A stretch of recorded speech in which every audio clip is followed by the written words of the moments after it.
सारांश के मंच पर आप सबका वंदन है, अभिनंदन है। दोस्तों, योगी जी का दिया हुआ आत्मरक्षा कवच का मंत्र हमेशा याद रखिए तथा औरों को भी स्मरण कराते रहिए। और वो मंत्र है कि हम एक हैं तो सेफ हैं, और हम जब तक एक हैं तब तक सेफ हैं। बटे तो कटे, बटेंगे तो कटेंगे। जय श्री राम। दोस्तों, वीडियो शुरू करने के पहले आपसे एक गुजारिश है कि मेहरबानी करके इस चैनल को सब्सक्राइब कर दीजिए तथा इस वीडियो को लाइक और शेयर ज़रूर कर दीजिए। तो आइए इस वीडियो को शुरू करते हैं। इसमें मसला ये है कि वक्फ बोर्ड अपने गंतव्य से, अपने टारगेट से भटक गया था। इसका रास्ता कुछ अलग हो गया था। इसकी कुछ बातें मैलिशियस हो गई थी। जैसे फॉर एग्ज़ाम्पल, बेहिसाब बढ़ती संपत्ति। दूसरा, एक्विजिशन का नाजायज़ तरीका। तीसरा, कोई भी वेलफेयर या लोक कल्याण का कार्य नहीं करना। तथा आखिरी कि इसके प्रबंधन में कोई भी ट्रांसपेरेंसी नहीं थी। तो भारत सरकार एक बिल लेकर के आई, वक्फ बोर्ड अमेंडमेंट एक्ट, और उस बिल को फिर सदन पर प्रस्तुत करके और उसके बाद उसने जॉइंट पार्लियामेंट्री कमेटी को दे दिया। जॉइंट पार्लियामेंट्री कमेटी जेपीसी ने वेरी ब्रॉड लेवल पर कंसल्टेशन किया। हर आम व खास से कंसल्ट किया, हर व्यक्ति से, हर संगठन से कंसल्टेशन किया और उसके बाद अपने रिपोर्ट के साथ लगाकर सरकार को सौंप दिया। अब ये बिल पास होने के लिए, कानून बनने के लिए लोकसभा के पटल पर किसी भी दिन आना तय था। इसलिए मुस्लिम कौम ने इसका विरोध करना शुरू किया और विरोध करने के लिए बहुत भयानक समा बांधा गया। हैदराबादी भाईजान जो तकरीरें किया करते थे मुसलमानों के बीच में, वो निहायत ही आम आदमी की भाषा में बोलते थे ताकि वो बात सीधी दिल पर लगे और दिमाग में गर्मी पैदा कर दे। जैसे वो कहते थे कि सोचो, आरएसएस और भाजपा की हिंदुत्व की सरकार तुम्हारे ईदगाहों को ले लेगी, तुम्हारे गाँवों को कब्जा कर लेगी, फिर तुम क्या करोगे, कहाँ जाओगे। उसी तरह इधर जंतर मंतर पर फाइनली तय हुआ कि प्रोटेस्ट होगा। इसमें दावा किया गया कि लाखों लाख की भीड़ आएगी मुसलमानों की, पूरे दिल्ली को घेर लिया जाएगा, तब ये प्रशासन घुटनों के बल आएगा। लेकिन वो लाखों लाख लोग कहीं दिखाई नहीं दिए, बल्कि कई आलिम उलेमाओं का बयान भी सामने आ गया। ये नहीं कहा जा सकता कि ये कौम दो फाड़ में बट गई, लेकिन इतना ज़रूर है कि इसे सभी का समर्थन नहीं प्राप्त है। अब रही बात कि जंतर मंतर पे तो भीड़ थी, लेकिन उस भीड़ की हकीकत भी रिपब्लिक टीवी ने खोल कर रख दिया। एक लाइव टेलीकास्ट में उसके एंकर जा कर के अलग अलग लोगों से सवाल पूछते हैं कि आप यहाँ क्यों आए हैं, आप क्या करना चाह रहे हैं, किसका विरोध कर रहे हैं, क्यों विरोध कर रहे हैं, जिसका विरोध कर रहे हैं वो क्या गलत है। और सब का जवाब हर किसी ने एक ही दिया, नहीं मालूम, मुझे नहीं पता, कह नहीं सकते, इत्यादि इत्यादि। और कुछ लोगों ने तो कहा कि हाँ उनसे पूछिए, किसी ने कहा फिर उनसे पूछिए। बस ये बात या ये टेलीकास्ट ये बता गया कि ये भीड़ मुसलमानों की नहीं है, ये मूवमेंट मुस्लिम कौम का मूवमेंट नहीं है, बल्कि ये रहनुमाओं का है तथा आलिम उलेमाओं का है। लेकिन इसी बीच एक छावा फिल्म आई जिसमें ये दिखाया गया था कि संभाजी महाराज के साथ औरंगज़ेब ने कितनी बेदिली से, कितनी दरिंदगी से पेश आया था। उसके बाद अब मांग होने लगी, अब मांग जोर पकड़ने लगी कि औरंगज़ेब की मज़ार को हिंदुस्तान से हटाया जाए। ये जोर पकड़ने लगी बात, और इसमें ज़ाहिराना तौर पे औरंगज़ेब की तरफ से भी काफ़ी लोग खड़े हो गए। और एक दिन, जिस दिन विरोध प्रदर्शन की बात थी, उस दिन पुलिस गई थी। पुलिस मतलब कुछ स्टोन पेल्टिंग वगैरह हुआ, और उसके बाद फिर अचानक कोई एक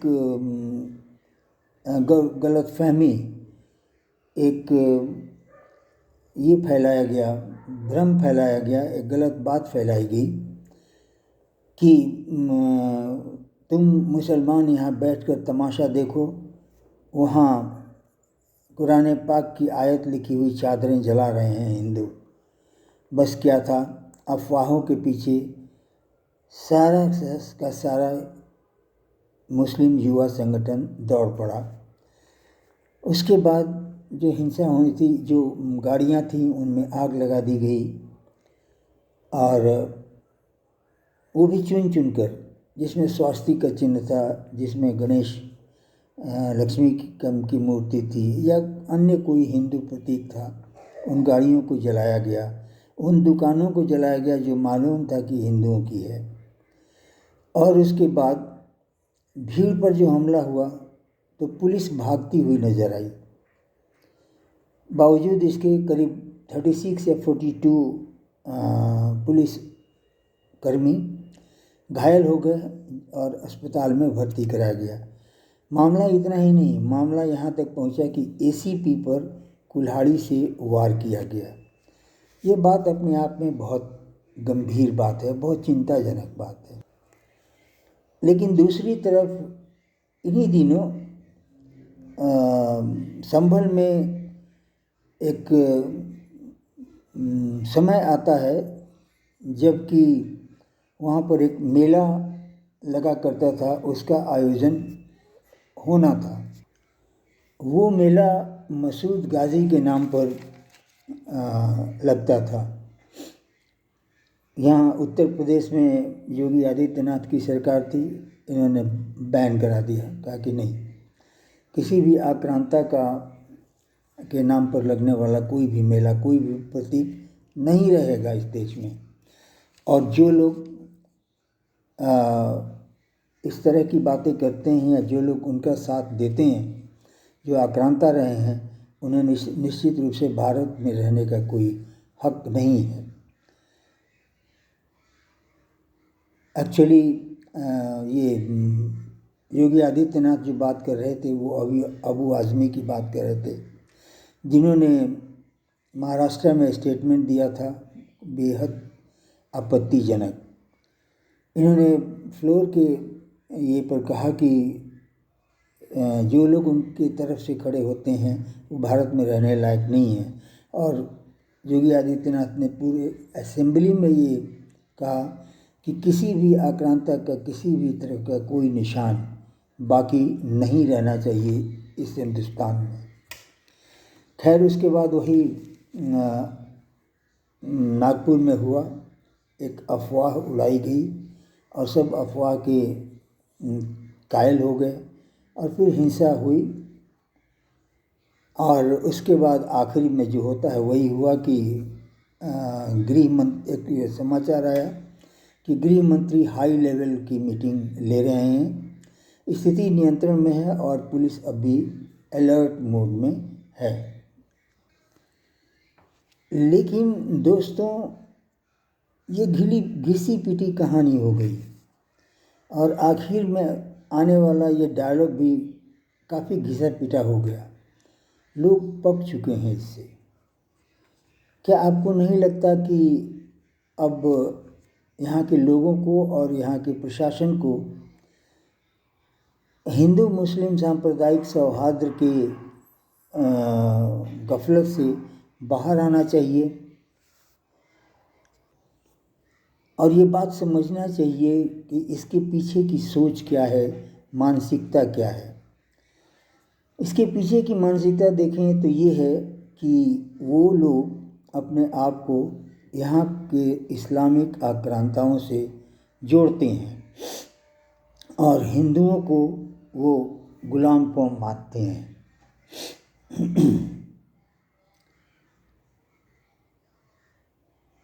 इसलिए बेशक वक्फ अमेंडमेंट एक्ट गलत हो और जंतर मंतर पे भले ही आलिम उलेमा जो थे डिवाइडेड रहे, लेकिन नागपुर में उन्होंने अपनी शक्ति दिखा दी और एसीपी पर हमला भी कर दिया। अब जरा लगे हाथ याद कर लीजिए, उत्तराखंड की हल्द्वानी की एंटी इंक्रोचमेंट ड्राइव, जिसमें पुलिस ने सही समय पर सेंस कर लिया कि उन्हें घेरना, उन्हें मारने का प्लान है, तो उसने अपने आप को बचाया किसी तरह से। और हकीकत में योजना थी कि इन्हें घेर कर थाना में जिंदा जला देना है। इसके बाद दोस्तों संभल की घटना आती है। संभल में किसी बहाने से उकसाया गया और किसी बहाने से भीड़ जमा की गई और अंत में कुछ हिंसा हुई, कुछ लोग मारे गए, मामला समाप्त हुआ। जब इन्वेस्टिगेट हुआ मैटर तो सामने निकल करके आया कि इसका दुबई कनेक्शन है और प्लान था यहाँ के अति हिंदू पक्ष के वकील को मार देना। दोस्तों इसमें कोई हैरानी की बात नहीं होनी चाहिए कि कल होकर के नागपुर हिंसा का भी कोई फॉरेन कनेक्शन आ खड़ा होता है। दोस्तों फिर कहना एक बार ज़रूरी है कि आप उसी पुराने स्क्रिप्ट को बार बार दोहराते रहिए या उसी तरह की एक्टिविटीज़ करते रहिए, लेकिन वे लोग पूरी तरह से मानसिकता, उनका मनसा बिल्कुल साफ है, वो उनका पोजीशन भी बहुत क्लियर है। वे शहंशाहों के वारिस हैं और इस देश को गुलाम समझते हैं। और गुलाम समझने का उनका कारण भी है कि ये गुलामों की सरकार जो कहती है अपने आप को संप्रभु, उसने CAA NRC के प्रदर्शन के आगे घुटने टेके, किसान आंदोलन के सामने घुटने टेके, खालिस्तानियों ने लाल किले पर तिरंगा उतारकर खालिस्तानी झंडा फहराया, ये सरकार चुपचाप रही। और इन लोगों की मिजाज का तो आलम ही ना पूछिए। अगर इंडिया पाकिस्तान का मैच होता है, इंडिया जीत जाए तो ये भड़क जाएंगी। अगर उसकी जीत पर दिवाली मना दी जाए तो और भी मामला गर्म हो जाता, पूरी तरह भड़क जाएंगे। कहीं डीजे तेज बजा दिया जाए, इससे वो भड़क जाएंगे। या फिर मस्जिद के सामने से कोई जुलूस या प्रदर्शन गुजर रहा हो तब ये भड़क जाएंगे। और अब मामला यहाँ पर आ पहुँचा है कि हिंदुओं का कोई भी पर्व त्यौहार या कोई भी मौका, कोई भी अवसर हो, ये भड़क जाएंगे, ये हिंसा करेंगे, आगजनी करेंगे और आपको अब ये इजाज़त नहीं देते कि आप कोई हिंदू का त्यौहार कर सकें। इसलिए दोस्तों अब इसके उपाय और कुछ कारगर उपायों को ढूंढना पड़ेगा। इसमें अभी वर्तमान में देखा जाए तो उत्तर प्रदेश एक ऐसा प्रदेश है जहाँ की कोई डिस्टर्बेंस नहीं, जहाँ पर ये नहीं भड़कते, जहाँ इनका मिजाज बहुत ठीक रहता है। आप इनकी शहादत की मानसिकता तोड़ करके तो देखिए, आप पाएंगे कि ये उसी जगह, उसी भीड़ पर आक्रमण करते हैं जिस पर जीतना इनका निश्चित होता है, जहाँ हारने की थोड़ी भी संभावना होती है। वो मैदान छोड़कर भाग जाते हैं। ऐसी घटना घटी थी 1857 के जिहाद के समय। वो एक्चुअली जिहाद था जिसे अलग अलग नाम दिया गया। उस समय सर सैयद अहमद लिखते हैं, या जब उन्होंने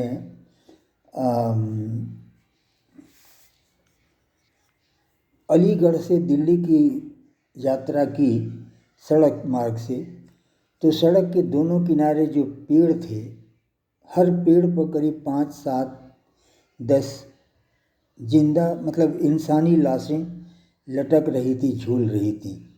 यानी कितनों को उन्होंने काटा और ढूंढ ढूंढ कर काटा। ये देखकर सर सैयद अहमद की रूह कांप गई। और सच पूछिए तो उस काटने का अंजाम ये हुआ कि हिंदुओं पर फिर उसके बाद कोई अटैक नहीं हुआ, तब तक जब तक कि 1921 में महात्मा गांधी ने खिलाफत आंदोलन को सपोर्ट नहीं किया। उसके बाद की फिर एक घटना है 1929 की। उस समय भी किसी ऐसे ही वक्त पे नागपुर के आसपास कहीं दंगा भड़कने की तैयारी थी। ये लोग सारा कुछ जमा कर लिए थे और अटैक हुआ। लेकिन अटैक हुआ तो जिस घर में ये दस्तक देते, उस घर से उन्हें ऐसा जवाब मिलता कि वो कुछ पीछे लौटने के लायक नहीं बचते। जो पीछे लौटते थे वो कईयों को भागो कब ये बोलते जाते थे। अंत में उनका वो परास्त हुआ और वो टल गया। तो दोस्तों, सरकार को भी ये करना होगा कि पुलिस को फिर नए सिरे से ट्रेनिंग देना होगा तथा उसके इक्विपमेंट्स को बदलना होगा। उन्हें यह पहले तो समझाना होगा कि अशोक स्तंभ जो आप सीने पर लेके घूम रहे हैं वो आपका प्रतीक नहीं है, वो राज्य का प्रतीक लेकर आप घूम रहे हैं और इसकी रक्षा आपको किसी कीमत पर करनी है। और पुलिस को आज 1947 वाले इक्विपमेंट में नहीं, बल्कि हर पुलिस के हाथों में SLR होना चाहिए तथा उसके फायरिंग का निर्णय डिसीजन लेना उस पुलिसकर्मी के हाथ में होना चाहिए, not be invested in hands of any magistrate. और अगर इतना सारा कुछ नहीं कर सकते हैं तो आप ये कीजिए कि अपने डिपार्टमेंट पर, अपने एडमिनिस्ट्रेटर्स एंड अपने पुलिस पर मामला को छोड़ दीजिए। ये लोग बहुत अच्छी तरह मैनेज कर लेंगे, बशर्ते कि सरकार इनके पीछे खड़ी हो, सरकार इनका साथ दे। जैसा कि संबलपुर में एक पुलिस अफसर चौधरी ने जो बयान दिया था, जिसको लेकर विवाद खड़ा करना लोगों ने चाहा, लेकिन मुख्यमंत्री ने वही बयान खुद दे डाला और बात हो गई समाप्त। लेकिन दोस्तों, बात इतने से नहीं बनेगी। बात ये जिस पर गुजर रही है, ये दंगे जिस पर होते हैं, जहाँ जो हिंदू मारे जाते हैं, अगर वो विद्रोह करने के लिए तैयार नहीं हैं तो कुछ भी होना मुमकिन नहीं है। ये पूरी हिस्ट्री इस बात को कहती है। आप जगिए तो बात बनेगी, वरना सोई रहिए। खुदा हाफिज। जय श्री राम।